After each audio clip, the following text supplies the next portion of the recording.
जनूबी अफ्रीका को हराकर पूरे इत्मीनान है पाकिस्तान, लेकिन श्रीलंकन स्पिनर का सामना होगा मुश्किल इम्तिहान। This is Najibul Hasnain honestly speaking.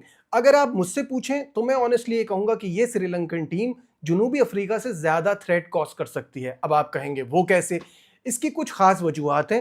पहला ये कि वो साउथ अफ्रीका से बेहतर हमारी कंडीशंस को समझते हैं। दूसरा ये कि साउथ अफ्रीका की तो ये बच्चा टीम थी, 8-9 मेन खिलाड़ी थे नहीं।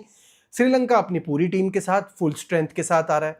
तीसरा ये कि उनके स्पिनर्स मेरे हिसाब से साउथ अफ्रीका से ज़्यादा खतरनाक साबित हो सकते हैं। तो एक एक करके इन तमाम चीज़ों पे इस वीडियो में हम बात करेंगे। कप्तानों की प्रेस कॉन्फ्रेंस भी आ गई है, रिकॉर्ड्स पर भी एक नज़र डालेंगे, क्योंकि ये जो सीज़न पाकिस्तान का चल रहा है ये काफ़ी एक्साइटिंग है, काफ़ी बिजी सीज़न है।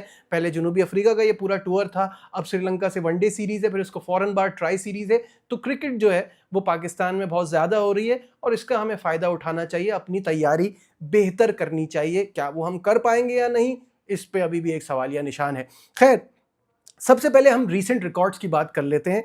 तो दोनों टीमों का अगर हेड टू हेड देखा जाए तो पिछले 10 में से 9 गेम्स पाकिस्तान जीता है श्रीलंका के अगेंस्ट। एक ही बार इस 10 गेमों में एक बार जो श्रीलंका ने हराया है वो बहुत ही खतरनाक मौके पे हराया था। वो हम सबको याद होगा, 2023 के एशिया कप में सुपर 4 मुकाबले में हरा के हमको इवेंट से ही बाहर कर दिया था। सीरीज रिकॉर्ड पर नजर डाली जाए तो लास्ट 3 सीरीज जो इन दोनों टीमों के दरमियान खेली गई है वो तीनों पाकिस्तान जीता है। आखिरी बार 2014 में श्रीलंका हमको वनडे सीरीज हराने में कामयाब हुआ था। इस बात को भी 11 साल बीत चुके हैं। तो हमारा जो है रिकॉर्ड श्रीलंका के खिलाफ बहुत बेहतर है। टोटल 20 सीरीज हुई हैं श्रीलंका और पाकिस्तान के बीच में, ये जो बायलैटरल वनडे सीरीज होती हैं, और इसमें से 13 पाकिस्तान जीता हुआ है। तो देयर यू हैव इट। और अगर हम खाली इस साल की बात करें तो इस साल में 14 में से 10 वनडे पाकिस्तान जीता और श्रीलंका का भी काफ़ी इंप्रूवमेंट आई है। 10 में से 7 गेम वो जीते हैं इस साल में। तो ये है करंट परफॉर्मेंसेस वनडे में दोनों टीमों की और हेड टू हेड।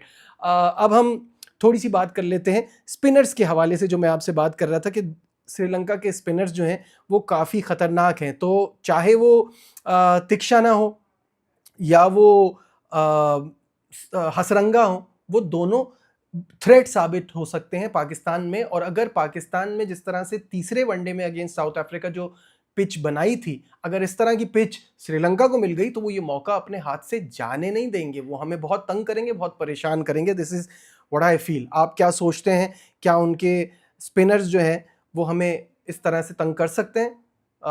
तो we have to wait and watch, देखना है कि क्या होता है। और आप क्या सोचते हैं वो कमेंट्स में ज़रूर बताइएगा। खैर, अब कुछ बात कर लेते हैं कप्तानों की प्रेस कॉन्फ्रेंस के हवाले से, जिसमें शाहीन शाह अफरीदी ने कहा कि जब जीतते हैं ना तो खामियों पर से नज़र हट जाती है। वो कोई नोट नहीं कर रहा होता, लेकिन हमें पता है हमें क्या करना है, हमें किस चीज़ को ठीक करना है, हमें कैसे इंप्रूव करना है। उन चीज़ों पर हम काम करते रहेंगे। अभी वर्ल्ड कप में टाइम है, हमें अपनी टीम को मज़ीद बेहतर करते जाना है। साथ में उन्होंने ये भी कहा कि सिर्फ बाबर आजम, साइम अय्यूब, शाहीन शाह अफरीदी या कोई भी और नाम आप ले लें, इन्हीं पे जिम्मेदारी नहीं होती। पूरी टीम को एक एफर्ट लगानी पड़ती है। इट्स अ टीम गेम, तो सबको अपना रोल निभाना होता है।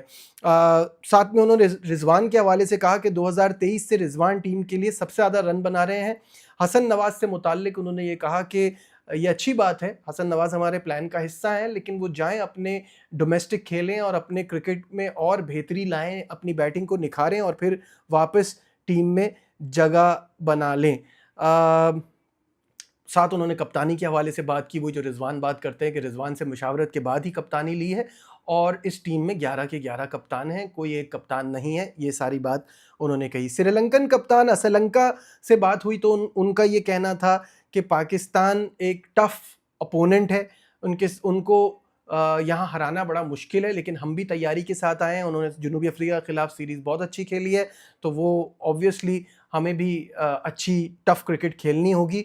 श्रीलंका ने पाकिस्तानी बॉलिंग अटैक की भी तारीफ़ की। कहा बतौर बल्लेबाज शाहीन, हारिस, नसीम, अबरार का सामना एक चैलेंज होता है। उन्होंने साइम अय्यूब को भी ख़ास तौर पर सराहा। कहा साइम बेहतरीन फॉर्म में है, अबरार से भी बच कर रहना होगा। तो तमाम पाकिस्तानी प्लेयर्स की तारीफ़ करते हुए उन्होंने कहा कि इस सीरीज़ में कौन से खिलाड़ी थ्रेट साबित हो सकते हैं। अच्छा, अब एक अनरिलेटेड कहें कि रिलेटेड कहें, जो टीम में चेंजेस की बात हुई है और आपको भी पता है कि अब्दुल समद जो है वो टीम में आ गए हैं in place of Hasan Nawaz.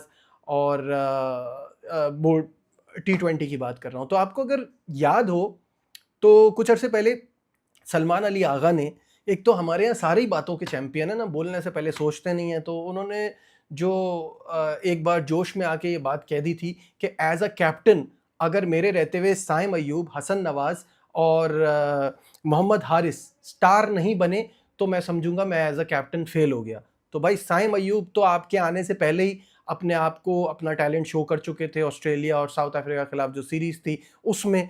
तो फिर तो आपको दो लोगों को ही अपने अंडर योर विंग्स जो आप क्लेम कर रहे थे उनको स्टार बनाना था, एक मोहम्मद हारिस, एक हसन नवाज, वो तो दोनों टीम से बाहर हो गए। तो क्या हम समझें कि आप मान गए हैं कि आप एज अ कैप्टन फेल हो गए हैं?